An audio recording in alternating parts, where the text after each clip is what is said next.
Hello, my name is Louis, and I'll be speaking on the 2NC. By not attacking Syria, not only are we offering and leading the charge, along with Russia, to a diplomatic solution for Syria to give up its chemical weapons cache, but will also open lines to end the overall conflict with the least amount of expenditure and risk to countries involved, mostly the United States. By this end, we are also preventing making a difficult decision in a complicated situation.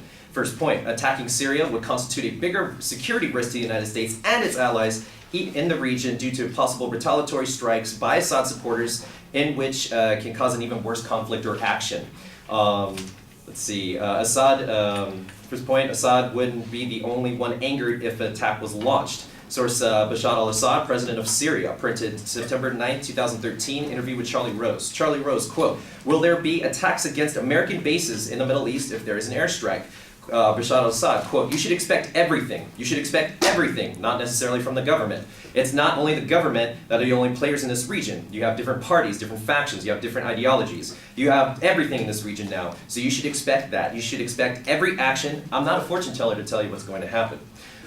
Point 2, attacking Syria will cause retribution of an immense scale to our allies from independent factions. Source, Mansour Hakik Atur, a high-ranking member of the Iranian parliament, printed August 28, 2013 in the New York Times. In the case of a U.S. military strike against Syria, the flames of outrage of the region's revolutionaries will point towards the Zionist regime, referring to Israel. Point 3, vote to attack Syria is a vote for an onslaught against Israel, and Israel is not one to take it and roll over. Source, Eric Cohen, an expert on Russian and Central Asian at the Heritage Foundation in Washington, D.C., printed August 27, 2013 in USA Today. Syria has tons of chemical weapons and thousands of rockets it can launch at Tel Aviv and other Israeli cities. An Iranian-backed Hezbollah in Lebanon has as many as 100,000 rockets aimed at Israel. A massive rocket onslaught would overwhelm Israel's missile defense system and could lead to mass Israeli casualties and a devastating Israeli response. If Syria responds with chemical weapons, Israel may respond asymmetrically. Israel, which is not a signatory to the Nuclear Non-Proliferation Treaty, is widely believed to possess several hundred nuclear weapons. The chance of them using nukes in a counterattack on Syria is low, but not zero. Moving on to the second point, the diplomatic solution in the works at this very moment to get Syria to dispose of its chemical weapons is just on the brink of success. To this point, we may be able to get a treaty to end the entire actual civil war itself. First point, a close ally to the UN and Syria has opened secure communications for diplomacy. Source, Vladimir V. Putin, president of Russia, printed September 11, 2013 in the New York Times. An opportunity to avoid a military action has emerged in the past few days. The United States, Russia, and all of the members of the international community must take advantage of the Syrian government's willing to place its chemical arsenal under international control for subsequent destruction. Judging by the statements of President Obama, the United States sees this as an alternative to military action. Second point, in a short time span, Syria has already begun to comply with diplomacy and international pressure. Source, Jacoby Warwick, a staff writer for the Washington Post, printed October 5, 2013 in the Washington Post. Syria appears to be moving its chemical weapons to a small number of central locations, U.S. officials say, in a sign that the regime is prepared to cooperate with international efforts to rapidly destroy its entire arsenal of deadly toxins. The movement of chemical weapons and equipment in recent days, which initially spurred fears that the Syrian government were trying to hide parts of their stockpile, suggest instead that the weapons are being consolidated ahead of a first visit by inspection teams that arrived in the country last week, administration officials say. The activity has contributed to a cautious optimism among U.S. officials over the prospect for quickly dismantling the chemical arsenal. Syrian officials a week ago turned over their first inventory of chemical weapons and storage sites, a list that U.S. analysts do describe as detailed though incomplete. Third point, with chemical weapons out on the way out, an end to the civil war is closer than ever. Source, Andrew Ruderman, Brussels-based reporter out of the EU Observer, printed September 26, 2013 at euobserver.com. EU Councilman Chief Herman Van Rompuy has told the UN that a recent deal on Syria's chemical weapons could help end the civil war. Van Rompuy put the Syrian conflict as which he described a black wall of doom at the center of his UN address. He noted that Russia and U.S. agreements for international monitors to destroy Syria's chemical arsenal is a political opening which matters deeply.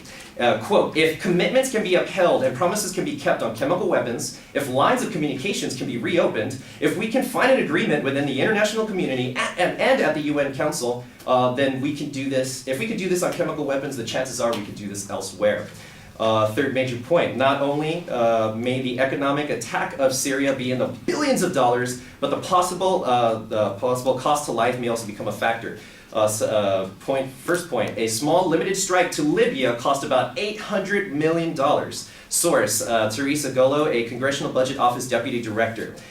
Printed July 28th, 2011. U.S. military forces currently are supporting NATO actions in Libya, and CBO expects such that support will continue into the next year if NATO further extends its operations. The administration estimates that from March 2011, from when the U.S. began military operations through September, the incremental cost of the Department of Defense will cost about $800 million. And let's see, moving on to the second point, an attack on Syria may cost about $1 billion a month and possibly precious American lives. Source, U.S. Army General Martin E. Dempsey, current chairman of Joint Chiefs of Staff, printed July 19, 2013. Control of chemical weapons. Quote, this option uses lethal force to prevent the use or proliferation of chemical weapons. We do this by destroying portions of Syria's massive stockpiles, interdicting in its movements. At a minimum, this would call for no-fly zone, as well as air and missile strikes of hundreds of aircraft, ships, and submarines and other enablers. Thank you. I now stand open for cross-examination. In your first point, can you reread that again? First point, attacking Syria would constitute a bigger security risk to the United States and its allies in the region due to possible retaliatory strikes by Assad supporters, in which can cause even worse conflict or action. Can you clarify how the attack will create a bigger security risk, please? Yes, inside that same point, Bashar al-Assad said that you should expect everything. There are different factions and different parties right now that are in the region inside the civil war. So attacking one means you attack all, and thus you may even spur the anger of not only the Syrian government, but also of Al-Qaeda and Hezbollah and other forces in the region.